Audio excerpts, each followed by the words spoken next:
तो इस हाथ को कैसे सही करना है आपको, आपके बच्चे में ऐसे हाथ दिख रहा है क्योंकि आप क्या करते हो, ये एक्सरसाइज करते हो जो कि लॉन्ग है।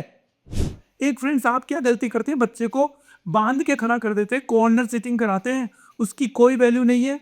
जनरली हम ऐसे बिठा देते हो और आप बोलते हो हम तो स्क्वेटिंग करा रहे हैं। देखिए इसमें कितनी मिस्टेक्स है। आज ऐसी स्थिति है कि बच्चा चल तो पा ही रहा है, चलने के साथ साथ थोड़े सपोर्ट के साथ सीढ़ियां भी चढ़ रहा है।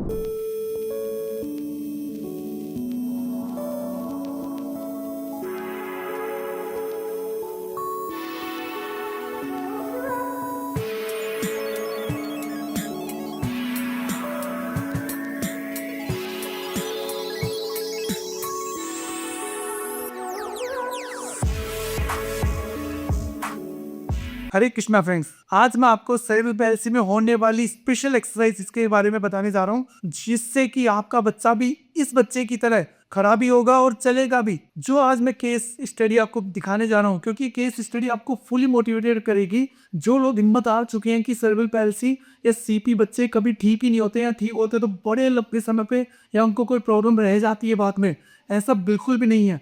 अच्छे से ठीक होते हैं, कंप्लीट होते हैं।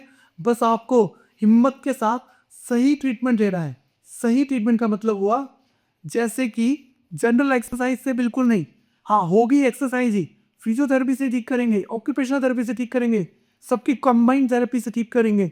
बहुत तरीके से मेन फिजियोथेरेपी होती है, उसको कई पार्ट्स में डिवाइड कर दिया जाता है।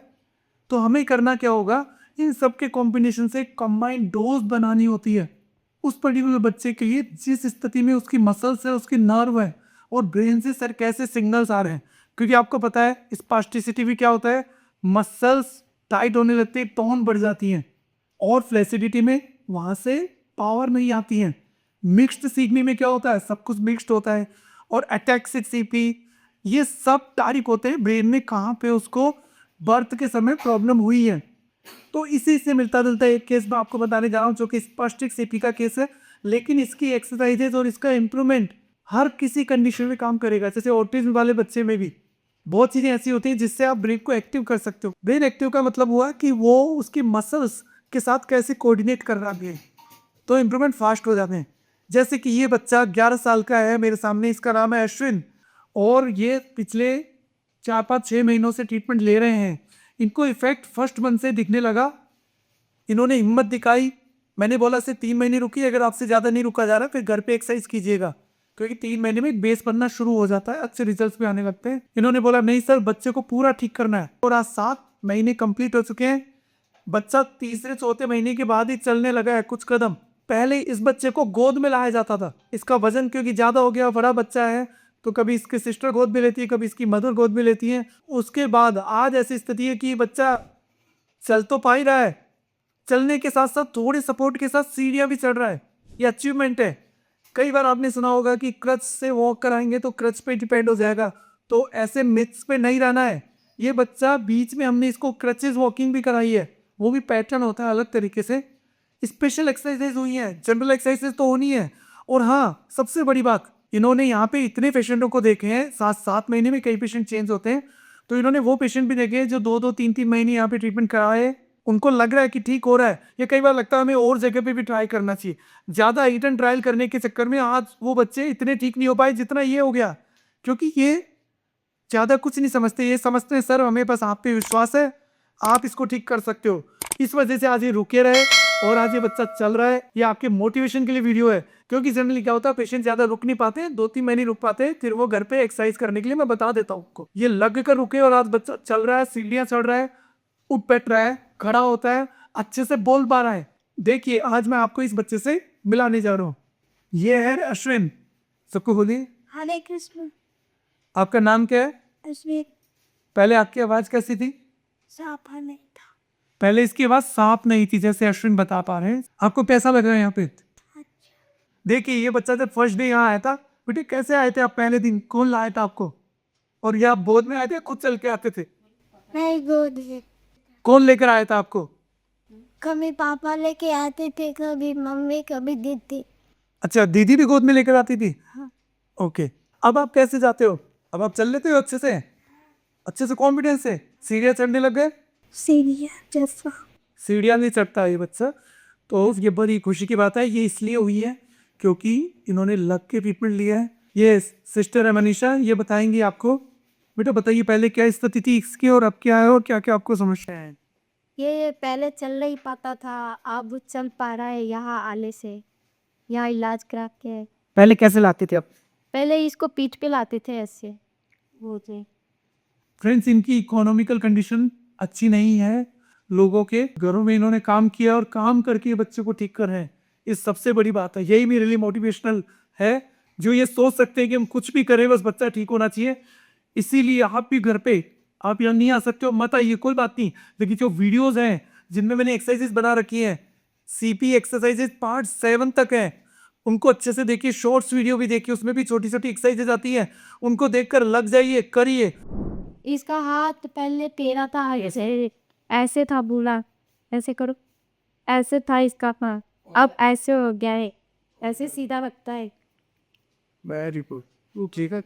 तो फ्रेंड्स, ये हाथ का जैसे इन्होंने बताया कि पहले हाथ इनका ऐसे बेंड रहता था और इधर गिरा हुआ रहता था। तो इस हाथ को कैसे सही करना है आपको, भी आपके बच्चे में ऐसे हाथ दिख रहा है क्योंकि आप क्या करते हो, ये एक्सरसाइज करते हो जो कि लॉन्ग है। क्या करोगे इस पे, इसके से 5 रिपीटेशन करना बहुत है, टाइम वेस्ट नहीं करना है। एक्सरसाइज में सबसे ज्यादा टाइम वेस्टिंग होती है। आपको क्या करना है, देखिए ध्यान से, ऐसे रोटेशन करना है। ये बहुत अच्छी एक्सरसाइज है। अगर जिन बच्चों का हाथ काम नहीं कर रहा है क्योंकि उल्टे पड़े रहते हो, तो आपको सिंपल लगो सीधा करना है और पकड़ना है और यो सी स्ट्रेट करना है। ध्यान से देखिए। इसके बाद अपनी इन्हीं अंगुलियों से ऐसे करके ये करना है। हालांकि इस बच्चे की और भी एक्सरसाइज हुई है क्योंकि यहाँ पे पूरा 2 घंटे इसका इलाज होता है। 1.5 आवर to 2 आवर्स यहाँ पे ट्रीटमेंट चलता है। तो उस समय इसका ट्रीटमेंट वो अलग होता है। आप तो अगर ये करने लग जाएंगे तो भी आपको उधर के इंप्रूवमेंट दिखेंगे। ठीक है। सेकेंड नंबर पे देखिए फ्रेंड्स, एक ये बहुत इंपॉर्टेंट एक्सरसाइज है। ये आपके बैक को, पैरों को और इनकी सभी मसल्स को स्ट्रॉन्ग करती है, प्रॉपर वे में लेकर आती है। तो आपको क्या करना, देखिए जनरली हम ऐसे बिठा देते हो और आप बोलते हो हम तो स्क्वेटिंग करा रहे हैं। वीडियो देखने के बाद भी आप बोलते हैं नहीं सर हम सही करा रहे हैं। अब देखिए इसमें कितनी मिस्टेक्स है। अगर बच्चे के हिप से हाथ टच रहेंगे तो वो रॉन्ग है। तो सबसे पहले उसके हाथ आगे रखेंगे और आपको सिर्फ घुटने से ही पकड़ना है, हाथों को नहीं पकड़ना बिल्कुल भी। यहाँ से पकड़ना, ध्यान से देखिए मेरे हैंड्स को, और फिर आगे की तरफ झुकाना है। अब आप देखिए हिप्स भी ऊपर उठ गए और पैर की पोजीशन भी सही होनी चाहिए और ऐसे, तो बच्चे के ऊपर पूरा प्रेशर आएगा। तो इस तरीके से ये जो एक्सरसाइज मैंने बताई ये भी काफ़ी इंपॉर्टेंट है। सही से ये ऊपर होना चाहिए, पैरों की पोजीशन सही होनी चाहिए और ऐसे, और आपको 10 मिनट तक इस पोजीशन में बिठाना है। एक फ्रेंड्स, आप क्या गलती करते हैं, बच्चे को बांध के खड़ा कर देते हैं, कॉर्नर सिटिंग कराते हैं, उसकी कोई वैल्यू नहीं है। हाँ टेम्परेली थोड़ा इफेक्ट आ सकता है लेकिन हमें ज़्यादा चाहिए। ब्रेक को सिखाना है। जब आप कॉर्नर में फिक्स कर देंगे या कहीं पे फिक्स कर देंगे, किस चेयर पे बिठा देंगे, तो ये क्या हुआ, ये पैसिव डिपेंडेंसी और हो गई है। बच्चा बॉल पे डिपेंड होगा, दूसरे मसल्स और वीक हो जाएंगे। तो आज से अगर आप ऐसा कर रहे हैं तो वो बंद कर दीजिए। इसकी जगह आपको क्या करना है, ये एक्सरसाइज करिए। देखिए जैसे बच्चे को आप इस तरीके से ये एक्सरसाइज करने की कोशिश करते हैं, देखिए डब्ल्यू सिटिंग में चला जाता है बच्चा, तो वहां नहीं जाने देना है। ऐसे पकड़ना है, एक हाथ आपका चेस्ट पे रहेगा, एक बच्चे के हिप पे रहेगा, इस जगह पे, ये हिप पे और यहाँ पे, और बच्चे को ऐसे खड़ा करना है यहाँ से। देखिए प्रॉपर वे में करोगे तो ही कर पाएंगे, और अगर बच्चा आपका फिर भी नहीं संभाल रहा है तो इसको दूर कर दीजिए। अब ये देखिए बच्चा पूरा अपने आप से खुद अपनी कमर को रोक पा रहा है, पैरों को रोक पा रहा है। अभी आपका बच्चा नहीं रोक पाएगा अभी, तो कोई बात नहीं, सही। आप यहाँ से एक हाथ रखेंगे, एक हाथ इस पे रखेंगे और यूँ रोकना, ये आपको बताने के लिए एक्सरसाइज ऐसे रहा। ये इस तरीके से आपको रोकना है। देखिए यहाँ हाथ, यहाँ हाथ, तो बच्चा अपने आप रुकेगा। गर्दन में भी प्रेशर आएगा, गर्दन भी ठीक होती है इस एक्सरसाइज से, बैक भी ठीक होती है, पैरों में भी पावर आएगा। क्योंकि आप इससे भी कंफ्यूज हो जाते हैं कि अभी नेक होल्डिंग तो आई नहीं है तो हम आगे कैसे बढ़ेंगे। ठीक है, पता है नेक होल्डिंग आनी चाहिए, लेकिन अगर नेक होल्डिंग 40% आ रही है तो भी आप ये कर सकते हैं, 30% पे भी कर सकते हैं, क्योंकि इससे नेक होल्डिंग भी आती है। ये ओनली बैक की एक्सरसाइज नहीं है। जैसे ये देखिए अब ये बच्चा बिल्कुल स्ट्रेट बैठा है, तो और सीरियस हो। ये देखिए ये पहले इसमें नहीं था, ये भी साइड में होता था, गिर जाता था। अभी ये स्ट्रेट बैठ रहा, पहले गिर जाते क्या, और अभी सीधा बैठ रहा है। ये हाथ छोटे बैठ सकता है, हाथ ऊपर भाई। जो बच्चे इतना बैठ पा रहे हैं, सपोर्ट के साथ बैठ पा रहे हैं, तो उनका एक हाथ फ्री करवाइए, गेट इट, ऐसे। तो फिर बस इस सपोर्ट पे फिर धीरे धीरे दोनों हाथ ऊपर कराइए। लेकिन ये एक प्रोसेस है, कब कितनी डोज देनी है वो मैं भी बिना देखे आपके बच्चे के लिए नहीं बता सकता हूँ, इसलिए देखना भी इंपॉर्टेंट है और ट्रीटमेंट में तो बहुत स्पेशल चीज़ें और होती हैं साथ में। स्पेशल मतलब डोजेज़ अलग होती हैं, डोजेज़ बेस्ट होनी चाहिए। इस समय इसको क्या नहीं रही, इसके ब्रेन को क्या नहीं रही, इसका ब्रेन क्या समझ पा रहा है, वो होती है डोजेज़। जैसे इसके ब्रेन से कितनी पावर्स आनी चाहिए, किस एक्सरसाइज में कितना प्रेशर डालना है, किस एंगल में लेनी चाहिए, ऐसे एक्सरसाइज जिसमें होती हैं। और अगर आप मिलना चाह रहे हैं तो ऑनलाइन कंसल्टेशन भी ले सकते हैं, जो नंबर शो हो रहे होंगे उस पर आप देखकर ऑनलाइन बुकिंग कर सकते हैं, कंसल्टेशन ले सकते हैं। और आप आना भी चाहते हैं तो उन्हीं नंबर पे बात करके आना है। पहले आपको कंफर्म करना है, अपॉइंटमेंट बुक करना है, फिर आपको यहाँ आना है। तब तक लगे रहना है और एक्सरसाइज करिए। वीडियो को अच्छे से देखना है, पहले आपको लगेगा बहुत ईजी हम कर लेंगे, वो बेसिक एक्सरसाइज है, वो मेन एक्सरसाइज नहीं है, लेकिन वो भी इंपॉर्टेंट है। अगर आप करने लगोगे तो घर पे इंप्रूवमेंट आ जाएंगे, जैसे और बच्चों को आते हैं। फिर आप आकर मिल सकते हैं। Thank you for watching.